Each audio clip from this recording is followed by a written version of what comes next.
Hello and welcome. In this video, we're going to cover the next Bitcoin Cash network upgrade. And there's two proposals ready for finalization in November, and which would be activated May 15th of next year, so in 2025. So let's discuss the two proposals for the next upgrade. First up is the VM limit, the targeted virtual machine limit. We'll discuss in a bit what this means. And secondly, there is the BigInt chip for high precision arithmetic for Bitcoin Cash. So as you can see, both of these proposals are by Jason Dresner, who's also the author, was also the author of the Cash Tokens upgrade, and who now has two more specifications and proposals for a smart contract upgrade to Bitcoin Cash.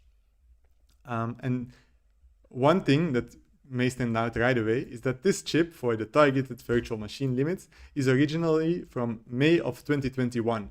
So it's already been years under discussion with a lot of feedback, review, and thorough testing. And you can also see this on the research forum. So this is the Bitcoin Cash research forum. And you can see May of 2021. And there is a long research thread of over 140 comments of different people getting involved about and giving feedback and asking questions about this proposal.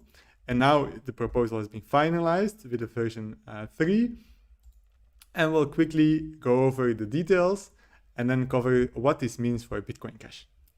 So summary, this proposal retargets virtual machine, so VM, limits to enable more advanced Bitcoin Cash contracts, reduce transaction sizes, and reduce full node compute requirements. So it's a smart contract upgrade, focus on changing the limits which are currently hindering smart contract development. And here in motivation and benefits, it says this proposal enables more advanced contracts, larger stack items, and then it has a note. Additionally, this proposal renders the number limit unnecessary. And so this is how it relates to the BigInt upgrade. So they go hand in hand, because without the targeted VM limits, there wouldn't be a way to do BigInts properly. But now with BigInts, it says this proposal augments the targeted virtual machine limits by removing one additional Bitcoin Cash virtual machine limit, namely the number length limit, aka the nmax num size, which is the technical name for this limit. So the two limits are very much related and both focus on making smart contracts on Bitcoin Cash safer, easier to develop, and also to reduce the full node requirements and reduce the transaction sizes. So just overall, this will have a positive impact on all aspects of the network. Then if we read more into the details about the advanced smart contracts this enables, it says the 201 opcode limit and 520 byte pay-to-script hash contract length limit each raise the cost of developing Bitcoin Cash products. This is because they require contract authors to remove important features or otherwise complicate products with hard-to-audit multi-input systems. Replacing these limits reduces the cost of contract development, the cost of contract development and security audits. So indeed, what this is saying is that the limits we currently have inherited from BTC, so the 201 opcode limit and the 520 byte limit, they are just they need workarounds by developers, so they raise the cost of development of smart contract applications by a lot. And we will simply raise the limit, rework this limit, so they are no longer a worry for contract development. So if we scroll down a little, we just see that the 201 opcode limit is fully removed, and this 520 byte stack element length limit is raised to 10,000 bytes. And it says a constant equal to the consensus maximum for a VM bytecode length prior to this proposal. So here from the technical summary, it's very clear which limits change and which other limits, because there are many limits in Bitcoin Cash or in the consensus for smart contracts, which are not modified. So you see there's 5 bullet points here, and some limits are removed, some are modified, and as you can see, there's also a new operation cost limit introduced, which is important to make this safe. so to enable these larger contracts, but to make sure that the security of the system is still good. So as we see here, larger stack items are also enabled, because the limit from 520 bytes will be raised to 10,000.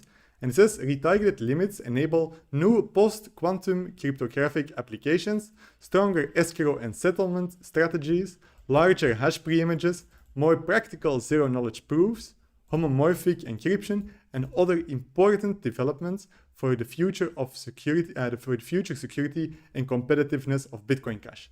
So this is already quite technical, but it just means that not only is it cheaper to audit and develop smart contracts, also new types of smart contracts are also enabled. And then if we continue reading about the simpler, easier to audit high precision math, well, this lowers the cost of developing, maintaining and auditing contract systems relying on high precision math for Bitcoin Cash, such as automated market makers, decentralized exchanges, decentralized stable coins, collateralized loan protocols, cross-chain and side-chain bridges, and other decentralized applications. So what this is saying, a huge variety or a wide range of applications make use of high-precision math, and such as the following list, and these will now benefit. By allowing Bitcoin Cash to offer contracts maximum efficiency native math operations, this proposal would significantly reduce transaction sizes, block space usage, and node CPU utilization versus the existing emulated math solutions. So currently also this math limit requires workarounds from developers, which is costly to implement, but moreover, it's also very inefficient for the network. So this will be easier to audit and also be less of a burden on the network, because it would be maximum efficient. Then let's switch gears to the begin proposal, which is partly covered, but here in the benefits, it has two big sections: safer contracts and reduced transaction sizes. So you see this is similar to what we read before. And it says, this proposal obviates the need for higher precision math emulation, like was mentioned in the VM limits here at the bottom. So it obviates the need for high precision math emulation. As a result, existing applications can be simplified, making them easier to develop and review, which is great for smart contract developers like me.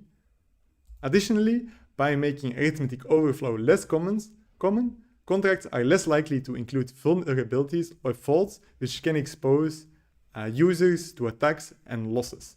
So this is saying this, the safety of smart contracts will also greatly benefit from this reduced complexity. And further, the reduced transaction sizes. Because this proposal allows existing contracts to remove higher precision math emulation, transactions employing these contracts are reduced in size. This reduction reduces transaction fees for contract users, and it reduces storage and bandwidth cost for validators. So just the whole network benefits all around. And if you want to see what other stakeholders think of these proposals, you can take a look here at the table of contents and then the stakeholders and statements, because from now, I think from October 1st up until November 14th, so right before the lock-in date, stakeholders can submit their statements. And so if you take a look here, stakeholder response and statements, you will see a long list of all the stakeholders that have been reached out to by Jason, and whether they approve, disapprove, or neutral about the proposed changes, or whether they have not responded yet at all. So you will see many of these lists are still pending, but from the people that have responded, we see almost all approvals or neutral. So if we scroll down, you can see a bunch of green check marks, especially here in the projects section. So you might recognize some of these names of the Bitcoin Cash projects. And then all the way down, when we scroll further, we can see the statements. So notably, there has also been a statement by Bitcoin.com. They wrote an article. We'll quickly take a look at this. And the article is titled, A Major Improvement to Bitcoin Cash Will Smash Developer Bottlenecks. And then And then it says, Andrei Terentiev, CTO of Bitcoin.com, explains why Bitcoin.com has thrown its full support behind the Bitcoin Cash improvement proposal for the VM limits and the begins.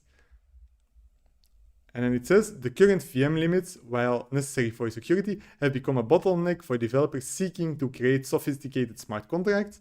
The chips address this constraint head-on by removing the arbitrary operation limit and increasing the stack element length to a generous 10,000 bytes. So indeed, this is a great article from the support of Bitcoin.com. So if you're interested, I'll leave a link in the description. And if you want to read other stakeholder statements, you can scroll down this list. I also left my approval statement, and for CashCrypt, we also submitted one. And I think for now, it seems that there's only approval statements. Let's go to the very bottom. Yeah, there have been no disapproving statements and no neutral statements here either. And you can check the same for the begins. So if you check the table of contents here, you'll see that there's also a risk assessment and a stakeholders page, and also a rationale section, which includes all the design decisions. So if you really want to go deep into why the chips ended up being the way they are and are interested in the technical details, I would highly recommend taking a look at this rationale. So the current state of affairs is that there's a lot of positive statements and approval statements for these new chips. So very likely we'll see them ready for being finalized for inclusion November 15th. And this means that there will also be a chipnet activation where developers can start working with these new upgrades. So they can start developing with the begins and also with the targeted VM limits. So this enables contract developers to have a 6-month leeway where they can already start developing on chipnet.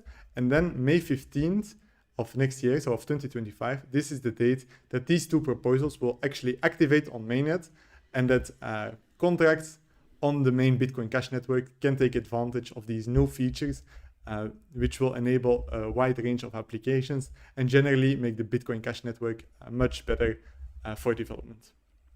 So that pretty much wraps it up, the two chips.